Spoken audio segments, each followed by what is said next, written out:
So hello guys, কেমন আছো তোমরা সবাই? তো আজকে সকাল সকাল এখন বাজে প্রায় 10টা। তো এখন আমরা যাচ্ছি শিব পুজো দিতে। তো আমার একটা মানত ছিল, সেটা পূর্ণ হয়েছে, তো সেখানে আমি যাচ্ছি পুজো দিতে। আজকে হচ্ছে পৌষ মাস, মানে আমার বার্থডে মান্থের শেষ সোমবার। তো সেখানে আমি পুজো দিতে যাচ্ছি। তো দেখো গাড়িতে করে যাচ্ছি আমি, তোমরা দেখো একটু ভিউটা দেখো।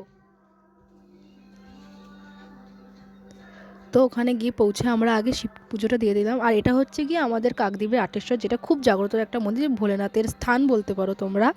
তো সেখানে আমার একটা মানত ছিল, তো সেটা পূর্ণ হয়েছে, তো তাই বাবার কাছে গেলাম একটু পুজো দিতে। তোমরা দেখো, আর দেখতে পাচ্ছ তোমরা কত শিব ঠাকুর। আর এগুলো না সব মানসিক করা শিব। এগুলো সব মানসিক করা শিব, যাদের যাদের বড় বড় মানসিক থাকে তারা তারা এরকম শিব ঠাকুর দিয়ে পুজো দেয়, অনেক বড় করে পুজো দেয়। তো যাদের যাদের মানসিকটা পূর্ণ হয় আর কি। তো দেখো এখানে আমি শিবলিঙ্গে জল ঢাললাম। তো তারপর ওখানে আমরা অনেক ছবি, ফটো, ভিডিও অনেক কিছু করেছি। তো যেটুকু পারলাম শর্ট ভিডিও তোমাদেরকে দেখানোর চেষ্টা করলাম। তো দেখো এখন আমরা এই রাস্তাটা দিয়ে বাড়ি আসছি, একটু জঙ্গল জঙ্গল। তো আমরা বাড়ি চলে আসলাম, বাড়িতে এখন ঢুকবো।